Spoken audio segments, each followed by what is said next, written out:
Je voudrais maintenant donner la parole à M. Karim Lotsis Hadji, qui est directeur général de l'OCP Africa, ici au Maroc. Et c'est quelqu'un qui a géré beaucoup de sociétés avant de se retrouver PDG à la tête directeur général de l'OCP. Je lui donne la parole. Merci, M. Dossou. Je suis effectivement là aujourd'hui pour pouvoir partager avec vous et vous parler un peu de ce que fait le groupe OCP, modestement à son niveau, pour contribuer au développement socio-économique de notre continent, et ce à travers les différentes entités qui forment ce groupe, et tout particulièrement de l'OCP, qui a pour mission aujourd'hui de pouvoir contribuer au développement de l'agriculture africaine en la faisant passer d'une agriculture de subsistance vers une agriculture créatrice de valeur, et donc qui permet aux fermiers africains de pouvoir vivre de son activité. Mais avant ça, si vous permettez, je voudrais bien partager avec vous des constats, d'ailleurs qui ont été rappelés par mes co-panélistes. C'est de voir qu'est-ce que notre continent pourrait devenir en 2030 si aucune décision auquel nous avons tous fait allusion aujourd'hui n'est prise, aucune action de rupture est prise au niveau de notre continent. Voilà l'image qu'on pourrait avoir. 1. Le continent africain pourrait perdre jusqu'à 100 millions d'hectares de terres arables, et ce, notamment dû aux impacts du changement climatique, aux impacts de la déforestation, aux impacts de l'urbanisation et aux impacts du fait que les sols africains ne sont pas régulièrement alimentés en nutriments essentiels. Et le fait de ne pas avoir ces terres arables-là va encore plus creuser le déficit des importations en termes de denrées alimentaires. Il faut savoir qu'à fin 2017, même en 2018, les pays africains ont importé pour plus de 70 milliards de dollars de nourriture. Et ce chiffre va grimper rapidement à 100 milliards. Donc 100 milliards, c'est l'équivalent de 4 trains transcontinentaux. C'est l'équivalent de plus de 70 ports au niveau du continent africain, pour voir l'urgence que nous avons. Si rien n'est fait, plus de 90% de la population mondiale qui vivra avec moins de 2 $ par jour se trouvera en Afrique. Si rien n'est fait, on aura plus de 200 millions d'Africains qui n'auront pas accès à de l'eau potable, et donc avec toutes les conséquences que cela peut engendrer. On a parlé tout à l'heure de l'urbanisation. Effectivement, aujourd'hui, le continent compte à peu près 9 villes qui ont plus de 5 millions d'habitants. Si rien n'est fait 2030, ça sera 22 villes. Et 22 villes avec plus de 5 millions d'habitants, c'est quelque chose qui est quasiment impossible à pouvoir gérer. Donc il est urgent que les populations rurales puissent rester au niveau des campagnes et trouver des moyens de vivre. Il est aussi avéré que d'ici 2030, 40% de la population africaine aura moins de 18 ans. Ce qui est a priori un atout, c'est clair.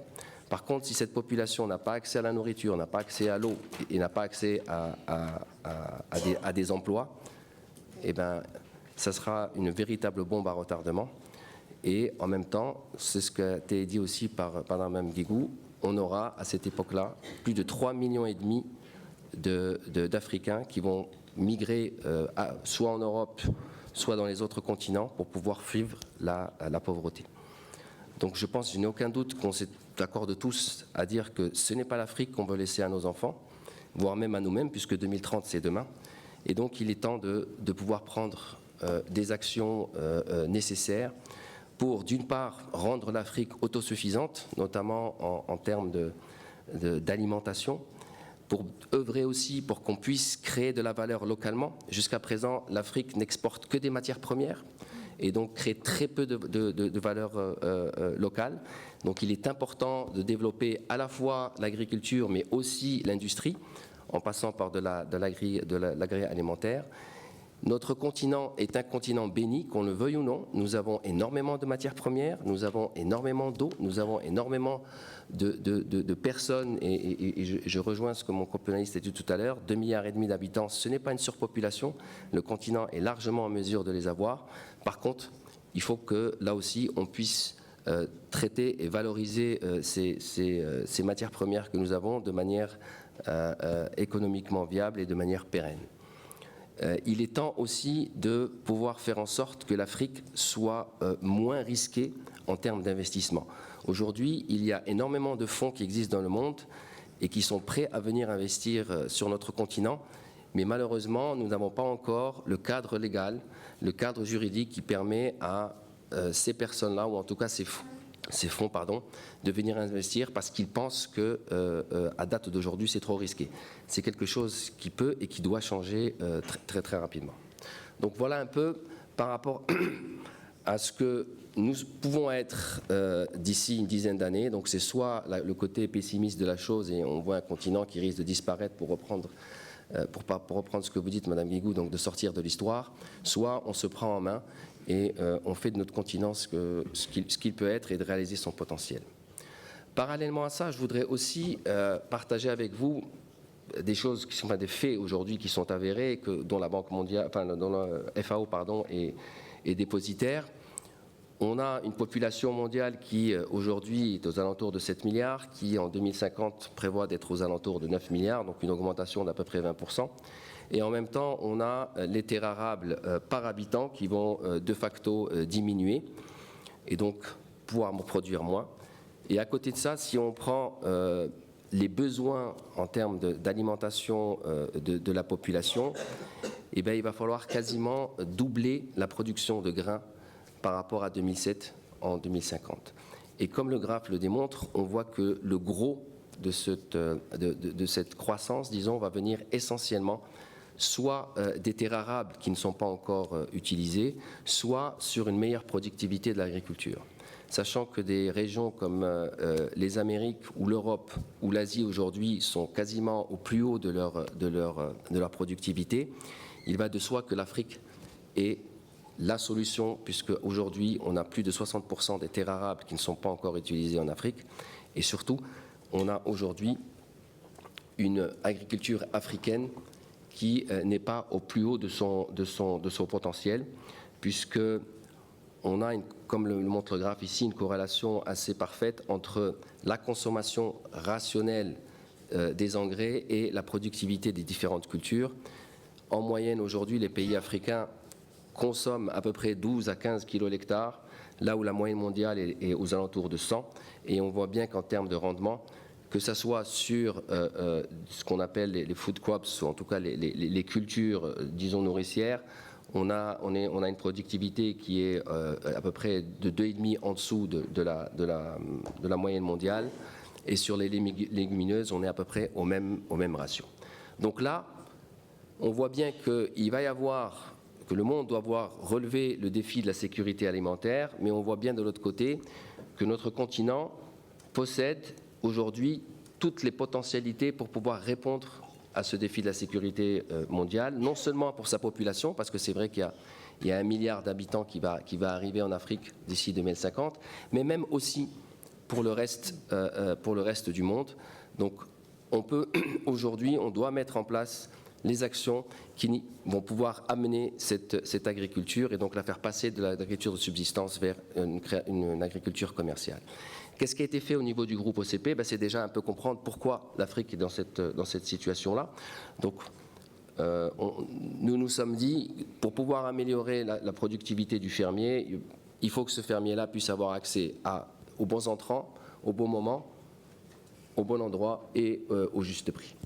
Donc c'est ce qui aujourd'hui, en tout cas sur les 4 dernières années, étaient les principales activités des entités du groupe, c'est faire en sorte qu'on puisse produire localement des engrais africains, donc produits et venant des matières premières africaines. Idem pour les semences. On a mis aussi en place des cartes de fertilité parce que nous avons besoin aussi de connaître nos sols mieux pour pouvoir faire en sorte qu'ils donnent un meilleur rendement. Et là aussi, on se rend compte qu'on a hérité énormément de la période coloniale où on continue à utiliser des formules qui avant faisaient du sens, soit économiquement, soit pour d'autres raisons. Donc il faut pouvoir se sortir de là et surtout informer nos fermiers et les amener à pouvoir changer leur habitude en termes de pratiques agricoles. Donc ça, c'est essentiellement pour améliorer la productivité. Alors, en tant que tel, ce n'est pas ça qui va faire vivre un fermier. Le fermier va bien sûr vous dire, très bien, j'augmente mon rendement, mais qu'est-ce que je fais avec? Donc, il faut créer un écosystème qui va pouvoir lui permettre d'écouler cette productivité. Et c'est là où on arrive à une approche qui est un peu différenciée avec celle qui était utilisée jusqu'à présent. Il faut qu'on ait l'ensemble des partenaires qui font partie de la chaîne de valeur agricole, qui puissent travailler ensemble de telle sorte à ce qu'on puisse créer ce cercle vertueux. Donc c'est une expérience que nous avons aujourd'hui menée dans plusieurs pays, qui a donné ses fruits et qui est aujourd'hui une réussite totale. Le défi que nous avons, c'est de pouvoir le faire à une plus grande échelle. Aujourd'hui, nous touchons à peu près 300 000 fermiers, alors que le continent en compte 800 millions. Donc il est clair que nous devons passer à un niveau supérieur. Maintenant, nous nous sommes aussi rendus compte que cet écosystème autour du fermier n'est pas suffisant. Nous avons besoin d'aller d'une manière beaucoup plus large et donc sortir des partenariats qui sont entre les acteurs de l'agriculture et aller voir d'autres partenaires qui vont pouvoir contribuer à ce développement de l'agriculture. Je pense là aux partenaires qui sont dans l'énergie, qui est extrêmement importante, puisque l'agriculture a besoin d'énergie, mais au-delà de ce que besoin de l'agriculture, le fait de pouvoir mettre sous réseau certains villages, ça crée une activité qui elle-même génère de la valeur et qui est réinvestie au niveau du fermier. On a un focus très particulier sur la jeunesse. Comme j'ai dit tout à l'heure, il y a plus de 60% de la population africaine en 2050 aura moins de 25 ans.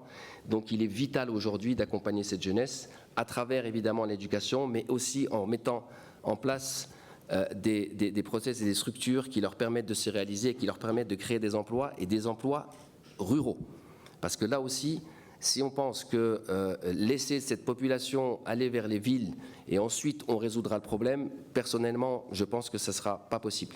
Donc il faut qu'on puisse tout de suite être en mesure d'offrir à cette jeunesse des opportunités d'emploi là où ils se trouvent, d'accord, pour éviter la migration urbaine. Il est aussi important de faire intervenir les universités. Aujourd'hui, de manière générale, en Afrique, nous n'avons pas assez de recherche et développement. Nous ne regardons pas, on pense que l'agriculture est un domaine ou un métier où on n'a pas véritablement besoin de recherche et développement. C'est totalement faux.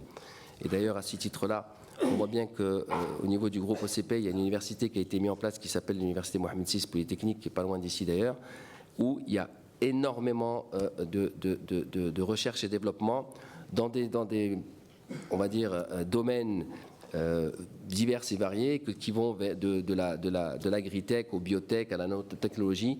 Ce sont des choses aujourd'hui importantes et je pense que c'est un modèle qui, même au niveau du monde, va devenir extrêmement structurant et important.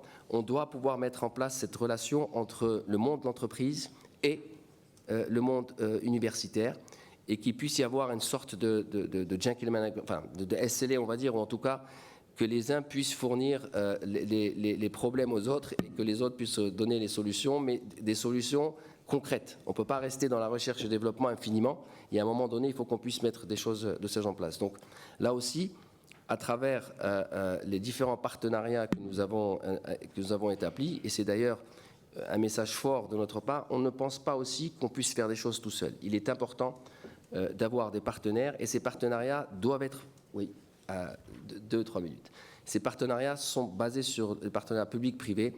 Je pense profondément que pour qu'on puisse réussir cette transformation du continent, il va falloir que le secteur privé travaille avec le secteur public et vice-versa, et qu'ils soient tous les deux embarqués sur le même bateau, si je peux dire, mais au même moment. Parce que ce qu'on constate la plupart du temps, c'est que les politiques ou le secteur public commencent à réfléchir sur un certain nombre de choses, et ce n'est qu'à la fin qu'ils font intervenir le secteur privé, et donc là ce n'est pas forcément optimal en termes d'output. Donc voilà, c'était les principaux messages. Peut-être juste pour terminer et pour pouvoir souligner l'importance aujourd'hui que nous donnons au niveau du groupe OCP sur la recherche, sur le parcours académique. On a aujourd'hui mis en place un certain nombre de formations, un certain nombre développement, on va dire, R&D, entre à la fois les universités africaines, mais aussi entre les universités africaines et les universités internationales, qui permettent de pouvoir définir, et ça a été dit aussi tout à l'heure, des modèles spécifiques à l'Afrique. Nous ne pouvons pas continuer à faire du copier-coller, quelque chose qui a marché ailleurs, on va la mettre au niveau de l'Afrique, ça ne marchera pas. On a besoin, on a une problématique qui est particulière, on doit pouvoir l'étudier et l'analyser dans ce sens et trouver des solutions. Et enfin, pour terminer, et ça rejoint un peu ce que je disais tout à l'heure sur l'importance de la jeunesse et du genre, on a aussi lancé un programme, ce qui s'appelle le programme Impulse, qui est un programme d'accompagnement des startups innovantes au niveau de l'Afrique. Et donc, c'est un incubateur, un accélérateur. On a donc un ensemble de startups africaines qui ont été sélectionnées et qui vont être suivies pendant 12 semaines au niveau de l'université et qui va donc leur permettre d'avoir les moyens de pouvoir réaliser leur projet.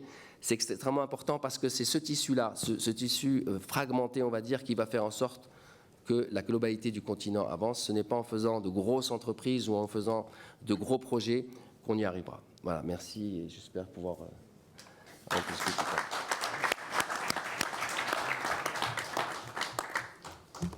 Monsieur Seadji, je vous remercie pour la richesse de votre exposé.